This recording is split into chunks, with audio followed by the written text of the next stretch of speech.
All right, class. So, in this lecture, we are going to talk about political parties, and I'm going to try to start modeling our lectures off of the crash course. You guys will come to learn enough time in class with me that I love those crash course theories and John Green. And I'm really enjoying the new guy that is doing the American government one. So, I hope you guys are watching those too because they really are good supplemental video information to the stuff we talk about in class. And so I'm going to try to keep my stuff like I said, model them and keep our stuff concise, uh as fun as I can. I'm not nearly as articulate as those boys are, but we'll try to keep it as fun and concise and on point as possible. um but me and because I have a habit of I make these great videos and it's like an hour and a half, and then I go to watch them, and I discovered that the audio isn't on them. So I'm like tired of having to deal with that. So keep it short and sweet. Then it makes it a lot easier on me. I have to record them. You guys have no idea how frustrating that is. So let me just point this out real quickly. When I go through and I do these lectures each week, guys, as instructors, we get access to all sorts of different resources for classes. And don't ever be weirded out if I've got a different book or a different title of something that is on one of these title screens. Sometimes I just don't take those off when I go in and I rearrange stuff to make up our little PowerPoint lectures here. And then, of course, I would encourage you to, in addition to the library and the resources in class, places like Cengage, Pearson, Macmillan Learning, people who make the textbooks, they do like all the lesson plannings and make all the tests and you name it, they do everything, pertaining to like the I guess development and course materials and stuff like that, right? So just all those different aspects of making a class and setting it up and what you're going to talk about, and then those resources you use, to help in those classes. They do have student resource sections on all their websites, and like I said, yeah, I would encourage you maybe to check those guys out too. All those guys out too. All right, so this week we're looking at the political parties, and then with our discussions, we're looking at, really delving more into that policy making process by looking at referendums, looking at initiatives, and, looking at how all that plays out at the state level. So we're getting a better idea of how government trickles down to us as individual, and getting a good picture of the ways that we can participate in our governmental process, because even though we are not a direct democracy, we the people still have a lot of say and pull into how our government is ran, and you know how our government takes care of our needs. And of course, we always want to try to be as mindful as we can of making sure that everybody has some kind of adequate access to at least, basic needs. But I won't get off on that soapbox there. So, never know how to get that thing to go away at the top. So anyway, oh, there it goes. All right. So when it comes to the purpose of political parties in the United States, I think a really quick sentence to sum them up in is they act as the voice for the people, right? These are they're those people in politics that have chosen to go into that career path because you know, this is all, I don't think this always plays out on in the real world, but I think in the heart of heart, people who go into politics, they're people just like all the rest of us. True, a lot of them have like totally different experiences than we'll ever have in our life because, they've all grown up rich. They've never had to work at McDonald's, let alone like eat there or, clean the toilets in one of them. So what do they know about life, right?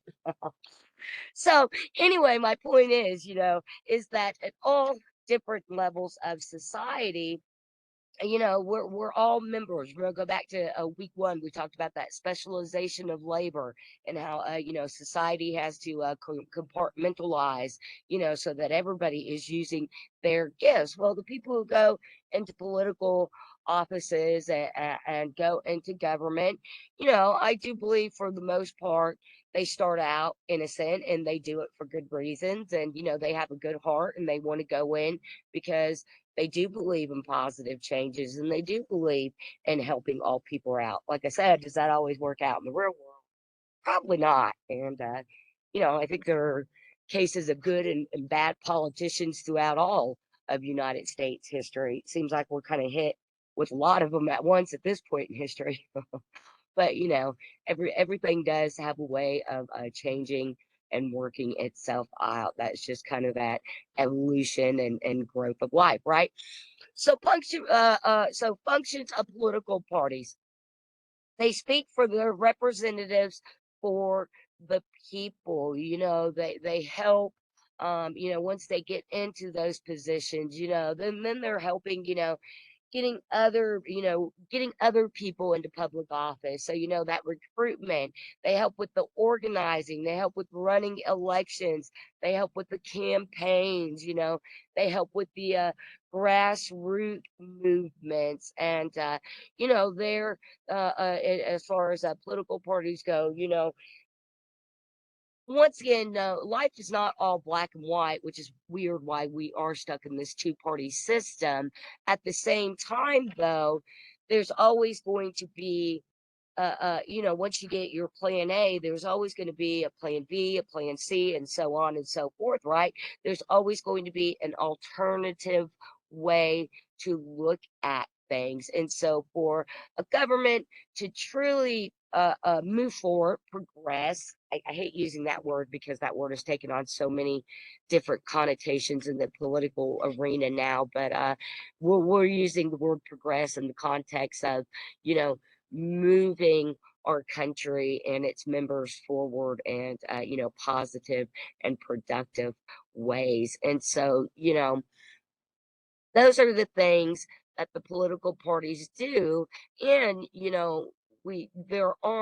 there is always going to be more than one way to look at things. And so once again, I think that's where we're a little stagnant with our government, because we've locked ourselves into such this black and white world politically that we're not allowing that room or that growth, to see, well, what is plan C, STP, whatever, you know what I mean?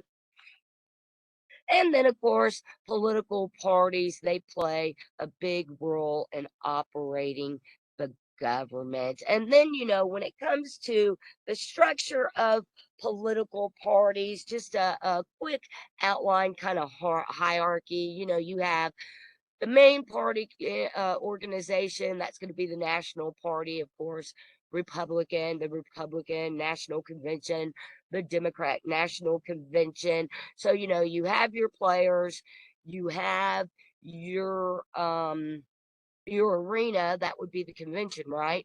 Because the arena is the playing field where they get to espouse their platforms, which are what? Those are those policies, those rules, those guidelines, those those ideas that their party stands for, and that they, oh, how's a way good way to, just how they want to see the government shaped in the United States. And then, at the same time, we have the Democrats, and they have those same, they have their Democratic National Party. They've got the conventions, they got the platforms. And then, even as much as we are locked in a two-party system, we do have other organizations and parties that are recognized. The independents being, I guess it's probably like Democrats, Republicans, Independents, and then like the Green Party. Like those are for, pretty big political organizations that, they have their national and their conventions and their platforms. And then, they have, all of this stuff. They have the committees, they have the delegations, they have, they're organized at the state level. And then once again, we trickle down the governments to us at the individual level. And that's where we get the loyalty or patronage. And that's where we get the personal initiative and personal motivation. Those are those grassroots movements. Those are us. Those are us as the people who during election time, who go out and campaign, who volunteer our time to see our party's platform slash agendas, more widespread. And then, this is where also too that patronage, those grassroots movements, when we get to that level too, this is also where we start seeing those celebrity type endorsements. And then, it's not just at that level. We know that that supersedes the grassroots level, right? Think of people like my favorite, he's so funny, um uh Jesse Ventura. Oh man, he cracks me up. I love listening to that guy. But then, you have people like him, this wrestler slash actor, and then he became the governor of Minnesota, and and he still is kind of active politically. And then, once again, Ronald Reagan. There is one of our most famous presidents, one that we still see. Um, a lot of his ideas and the way that he ran the government is still a deep part of Republican ideology. But guys, he started out as an actor, and when he went into World War II, he was actually acting then. I don't think he really ever saw any uh any action as far as the war went. He was busy filming like all these kind of safety videos and all these other kind of videos for the other troops. And then, um, George Bush Sr., W. Bush, once again, we see people, oh, I use them because, I got caught up on the military thing though. So my point is that, interconnected, like we talked about that first week, society is kind of like a machine. All of us are part of that machine. But once again, we're not a machine and the robotic, emotionless idea of it. We're a machine in the cooperative, working together system of that idea, right? All right, and so just a little kind of overview there of talking about some of the, our main political parties and some of the ideas and people associated with that. So when we go back and we look at the beginning of the United States and the formulation of political parties, we didn't really have political parties. We definitely, well, we did, but we didn't because they're nothing like they are today. And even throughout history, these groups that we identify as Republican and as Democratic, they have flip-flopped throughout history. They flip-flop throughout history. So say like states now that are Republican, like the South, at one point the South was Democratic because back in the day, that idea of democracy, it was different values, different principles. The Republican Party were different than what they are today. And, that's just once again part of that transformation of life. Everything transforms and grows and takes on a different kind of evolution. We do that in our own personal lives with our own choices and careers and personalities. Those of you guys that have children, you see that evolution and development from, when your baby is first born to, however old your child is now, they're not the same. They have learned new things. They have, learned from mistakes, and they're still learning and growing, right? So we do that as people, we do that as institutions, we do that as ideas, we do that as governments, we do that as political parties. It's just a part of human nature, right? So just real quickly, Thomas Jefferson, of course, he was the founder of the first Republican Party. He was elected in 1800s. And for the first time in the world, it was the first peaceful transfer of party. And what a juxtaposition that is to the last election that we just had. And, it was, so I don't think history is going to call it a peaceful transfer of power, right? And so we have Alexander Hamilton, John Adams, the people who call themselves the Federalists.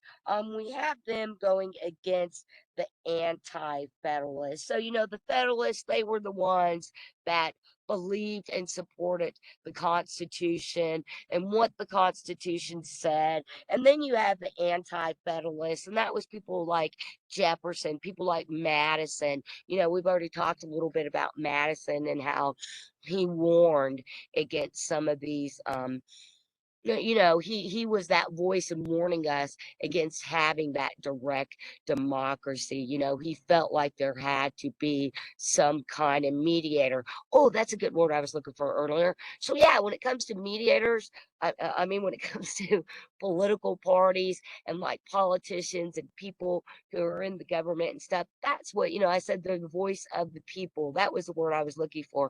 Mediators. They are the people that have, designated themselves to speak for us and speak for the government and work out that compromise. Because I'm sure you guys have all had fights with your spouse, your mate, your partner, and you know how hard it is sometimes to keep those lines of communications open. That's why we have professional counseling and therapy. So you have that third party, non objective mediator.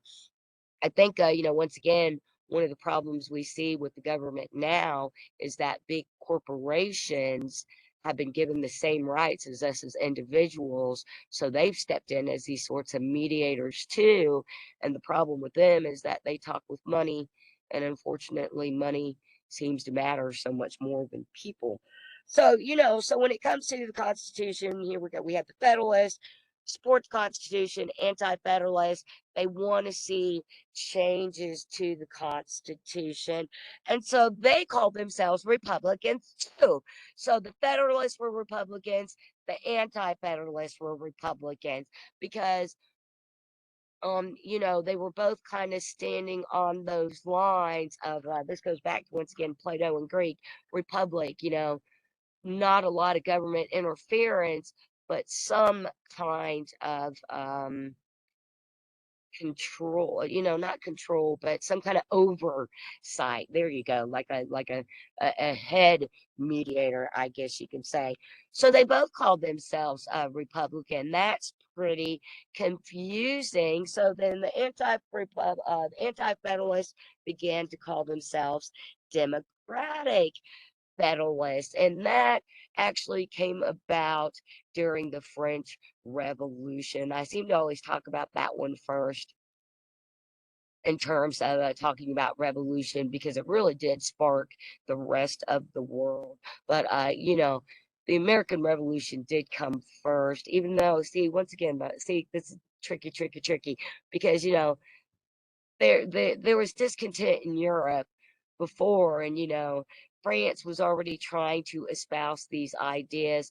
France was helping the United States here, so they really had a strong influence, in the 1800s and all the revolutionary movements that we see across the world. So once again, so the French start popularizing this term of the wait, how do you say it again?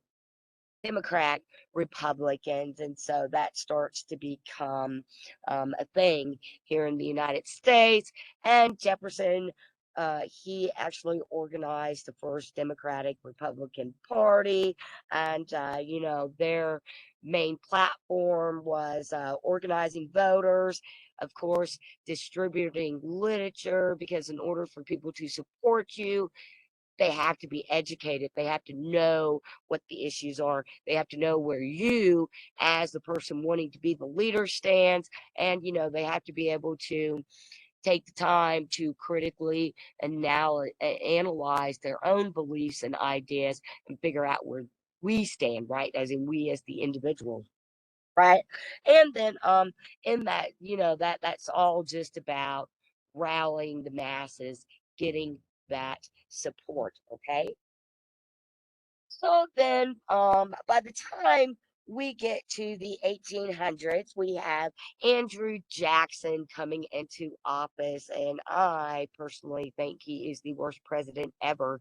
The things that he did to the Native Americans was just downright cruel. Like, well, the things that, and he just made laws. It was people like you and me that went out and were murdering those people. So, once again, how a leader can create such mass psychosis and the people that listen to them. We see it with cult leaders like Jim Jones. Kind of saw a little bit of that with President with Trump's presidency there, right? And so Andrew Jackson had that kind of pill over people too, because yeah, they had no problem just going out and murdering women and children and babies because they were simply Indians. So don't like him. But he was the one who founded the new Democratic Party. And so, we now have the Democrats, and then the Republicans now are kind of like the Whigs. And they all wore those old cool white wigs, with the little ponytails, and they put the what was it?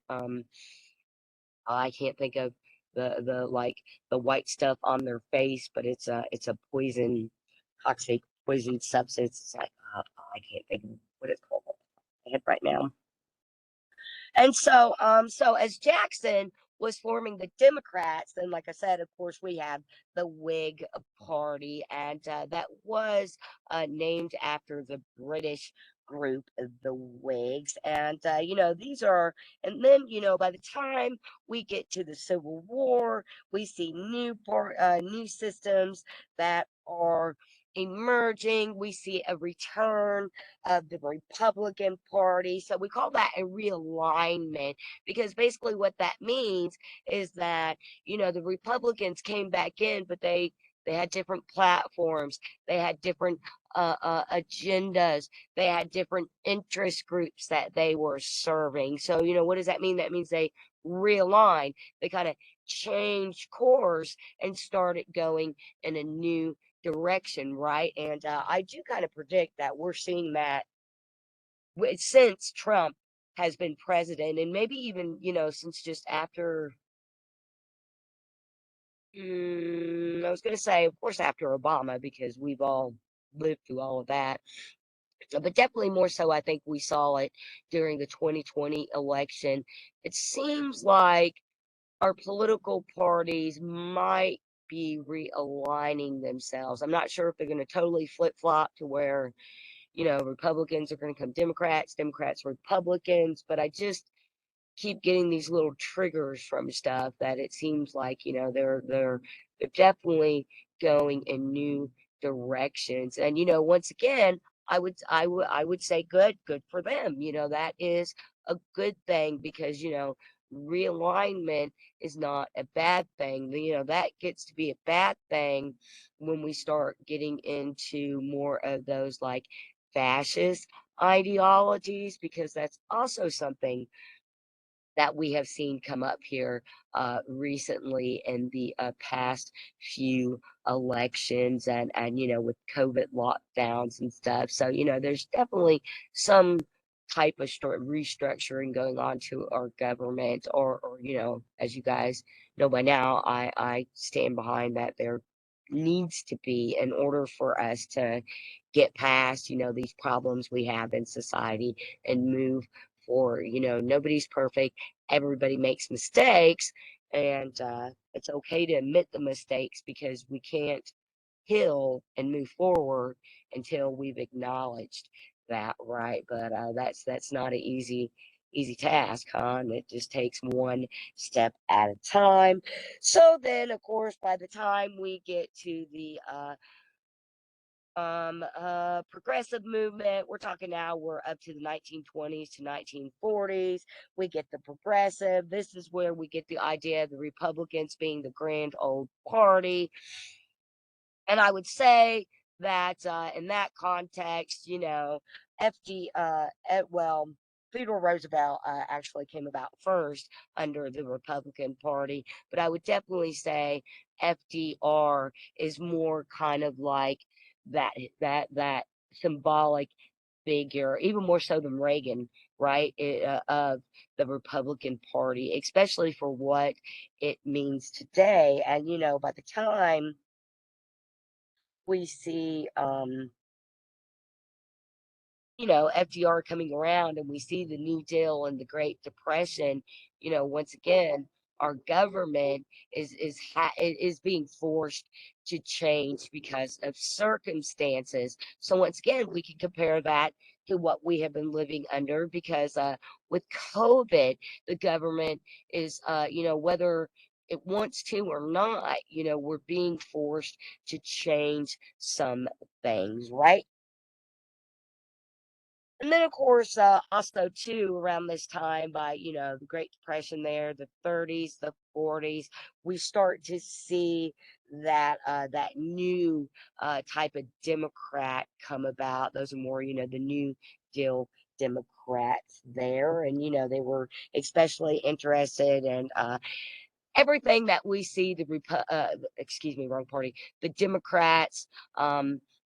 The interest groups that they focus on. And Bill Clinton did a great thing for the Republican Party when he ran for office, because here was this like country guy from Arkansas that grew up, a country boy, poor, out hanging out with like all the other poor people and minorities like the black people that lived in Arkansas. So because he was a sociopath, is a sociopath, he had that personality to charm people. And so he did a good thing for the Republican Party, because it was like one of the first times probably since black people were given the right to vote that we see this huge outpour of support from well, not just that demographic group, but also women and then other demographic groups. So we see how and my point there is that Democrats really are the side that focus more on the people. It seems like Democrats and Republican, it just once again, it's this weird black and white. It's like one's kind of like industry. It's like the old literature, the struggle of man versus society. It's like the Republicans are a little kind of more society, but then they're really about like individual rights. Oh, I'll be wrapping it up soon, guys. I know I said I was going to try to keep it short, and here I go, tangents away, right?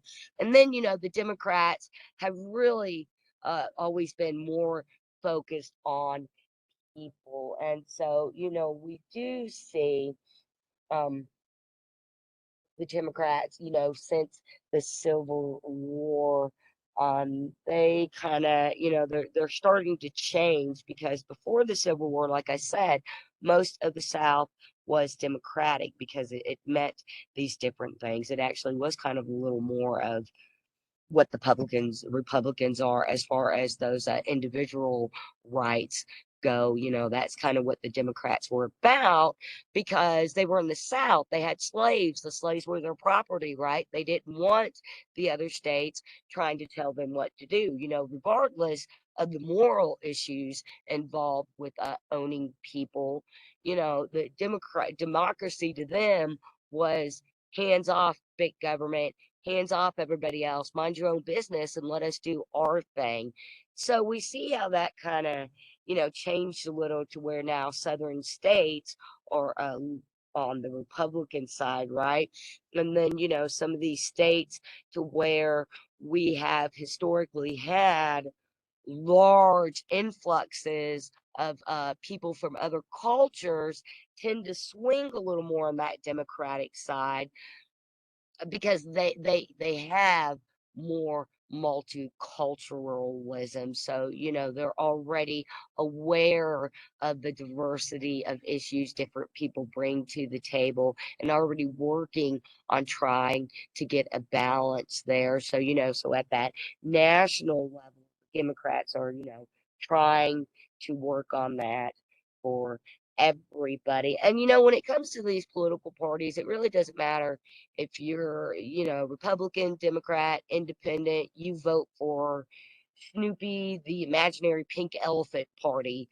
You know, really, at the end of the day, it's all about people. And just because your political party doesn't win or, that political party wins, you have to remember what's happening does affect all of us. So I'll leave you guys to marinate on that and come to your own conclusions on that there. Right? All right. And then once again, it wasn't until the 1960s, so we got historically what's going on in the 1960s. The Vietnam War was the biggest divide that we had at that time. And, that had to do with the draft, forcing young men to go into the military and go fight this battle was a huge divisive issue. And let me tell you guys something about Vietnam.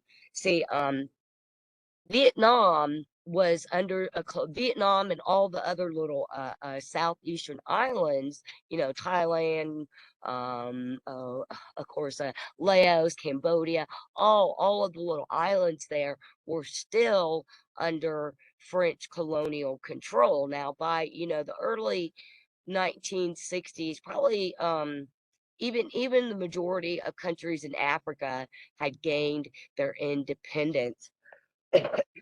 And so, these countries were still being kept under outside rule. So, they were still being kept under the slave system of colonialism up until the 1960s. There are people alive today who, the elderly in those countries probably remember some of what it was like to live under a slave system, and then the problems they encountered because the only solution being presented to those people was communism. America was not trying to provide them with capitalism because that's what they were already living under.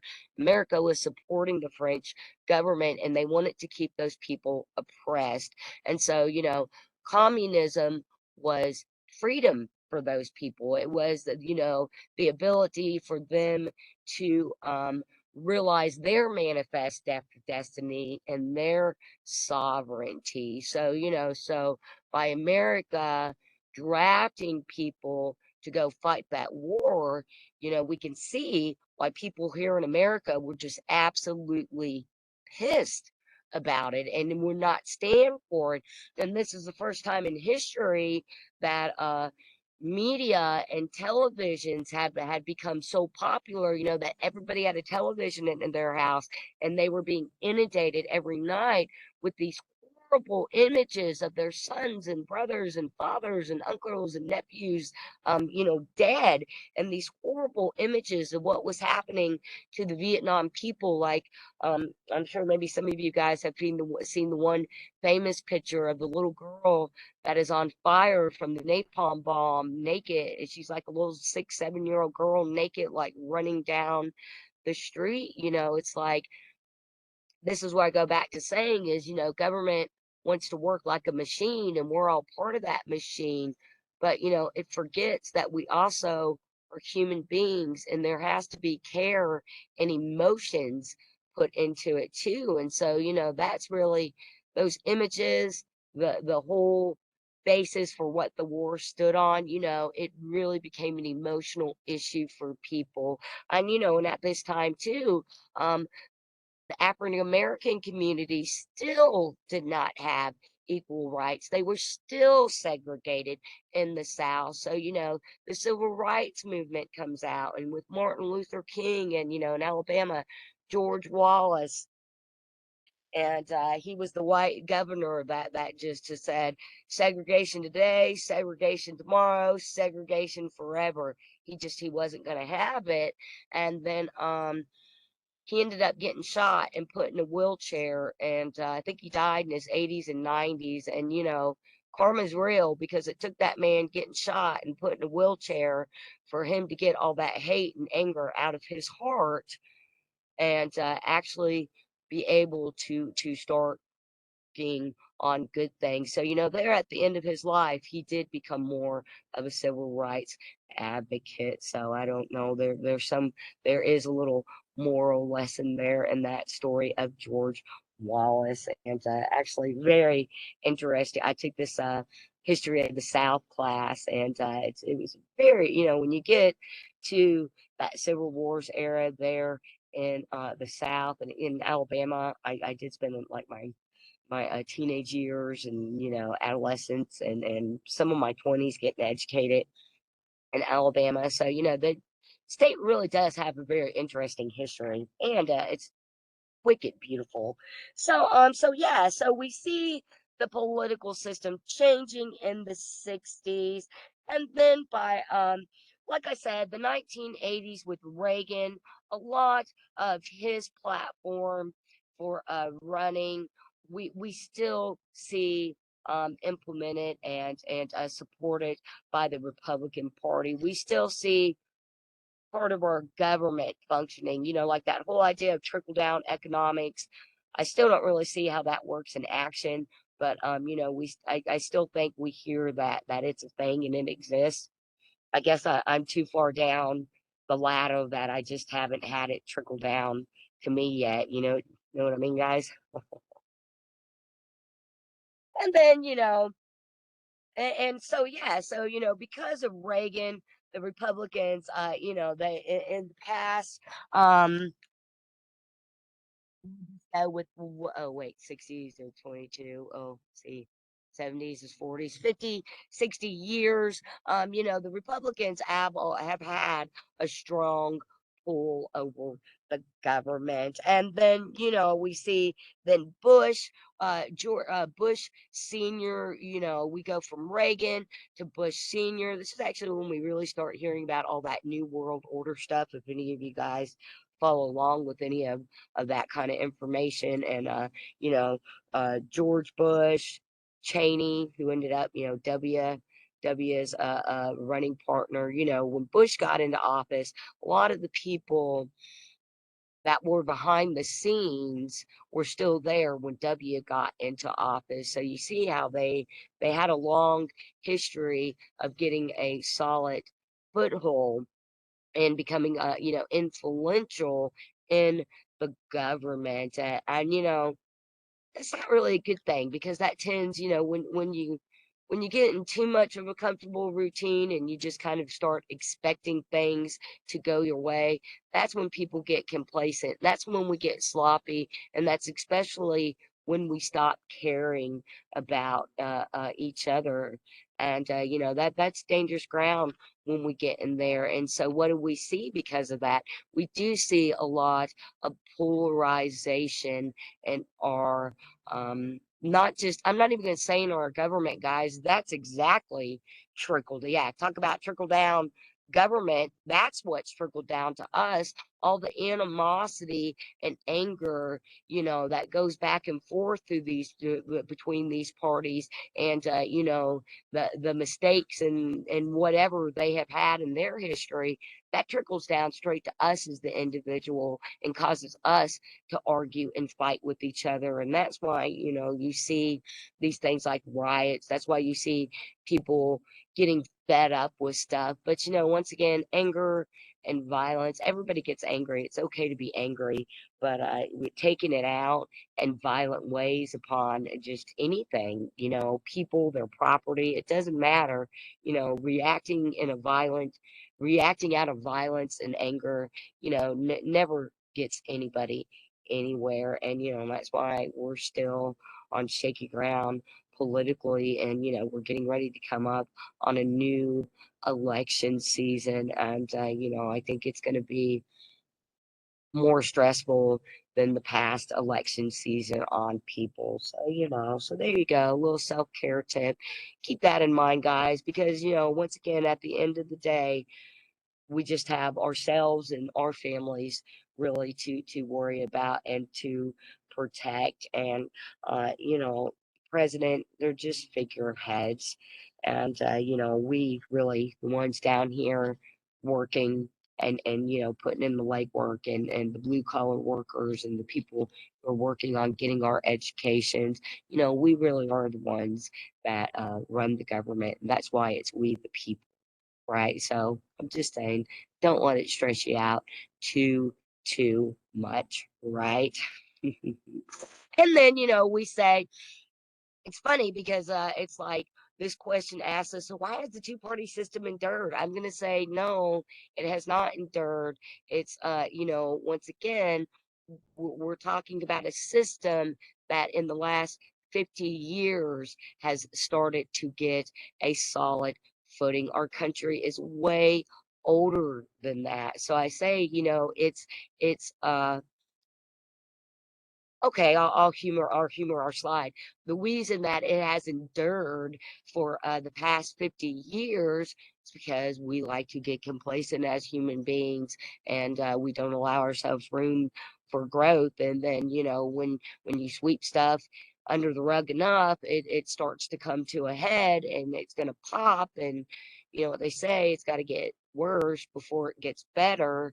And, I don't think this system is going to continue to endure because, we don't live in a black and white world. So we can't continue to keep ourselves in a black and white world, when it comes to our politics and our governments, because that really does then trickle down to the rest of us, like I said, and how we engage others and what we believe, and our morals, our ethics, and just all the other, how we go to work and create our work environments. I mean, that really is all a trickle down, or just a reflection of that greater turmoil that goes on in the world. And I think it's because we really everybody needs to, like Joanna Macy is a psychologist, and she says we all need, this is the time of the great turning. She's been saying it since the early 2000s, and I still think we're in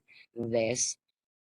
But this is the time of the great turning, and we all have to, and we're all feeling grief and despair. And it's okay to feel grief and despair, because when we feel that, it then allows us to create that space, because you feel it, you process it, and then you let it go. And by letting it go, we're cracking our hearts open, and we're creating that space for that those positive and production and positive and productive ways forward. And a more rational left brain way to look at that is saying that you know we're finding the solutions to problems, because as human beings, we are problem solving animals. Now, other animals have cognitive abilities, and they can see a problem and figure out a solution. Like goats are wicked smart. There are countless studies on it, and how just their ability to find solutions to their predicament is it's pretty wild at times, guys. I'm telling you, they're so smart, they're scary. But just a little fun slide here. This is Mr. Eugene Debs, and he was the first ever socialist other than Bernie Sanders. Oh, yeah, we talked about that idea of independence, but independence is not one broad cat. No, I can't talk, category there, because you have socialists, you have libertarians, you have the uh, who are they? Teabaggers? They are the libertarians, I think. Sorry, guys, not to. Sorry.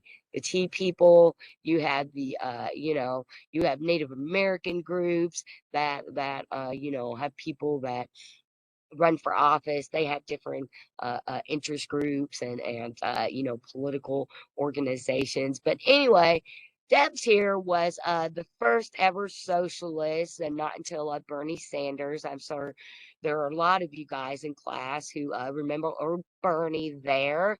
But the funny thing about Debs is he was so socialist that he was actually able to run for president from prison. And it's like, what, how was he able to do that? And it was because he was speaking out against World War I. And oh crap, forgive me, guys. See, I'm getting old. My brain has so much information. It's always hard for me sometimes to remember exactly everything. Maybe it's dementia too. But I'm pretty sure he was because at the time of World War I, America was isolation stance, and we were stay out of the rest of the world's affairs. Europe, Britain were asking for help. France, they were asking us for help, but we were kind of like, no. And I'm pretty sure Debs was on the opposite end of that, and that's why he got in trouble, because in a way it was kind of seen as treason to speak out against that isolationist stance and be like, hey, yo, no, wait, we gotta, you know, work together with the rest of the world. But yeah, I'm pretty sure he was on the, go help everybody's side. But that's very interesting because presidents can't run from prison now. I'm pretty sure I'd have to look that up too, but that just kind of is a little wild sometimes. Politics isn't all this conflict and doom and gloom. There are actually some pretty funny stories throughout history. All right, guys. So that wraps up our. Let me look at my notes here. Just make sure there's nothing else. We're just talking about. I'll probably make a second part, and we'll just talk a little bit about Bush because we didn't really go from there. Maybe not, though. I think this was a good little overview of our two-party system. Thinking about some of our, yeah, we did enough thinking about some of our current events. I'm not going to make another video for you guys. We talked about, the past 50, 60 years of government and politics and the presidencies and the influence these political parties have. We went back and looked at the history. We talked about some of the ways they changed, and then, hopefully you guys had a few laughs. Oh, forgive my misspelling there on number 7. Had a few laughs with, some of those funny things that we talked about that have gone on. So keep up the good work this week, guys. Good work, good job last week. I am working on your topic selection papers. Those will be graded by Friday. Those discussions are always 3 days after the discussion ends, and then the grading period for assignments are always 5 days. So it'll always be Friday. And I will, if you guys have already noticed, I do put up announcements when grades are published so that you guys can go see those and go look over your feedback. So keep up the good work, you guys. Be active in the discussions. Make sure you're including those APA, those citations in your writing, and those matching references at the end. And if you need anything, guys, you can always reach out to me. So thanks. Bye.